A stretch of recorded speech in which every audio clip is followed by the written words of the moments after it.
القطان رحمه الله يقول: أصبت ببصري عمي وأظن أني عوقبت بكثرة كلامي أثناء الرحلة في طلب العلم.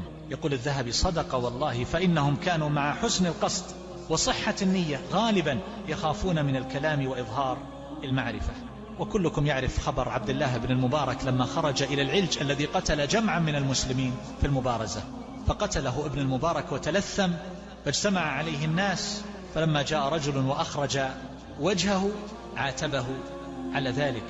وكلنا نعرف أيضا خبر ذلك الرجل الذي فتح ثغرة في الحصن نقبا، ودخل وفتح باب الحصن للمسلمين بعد ما طال الحصار لأولئك الكفار.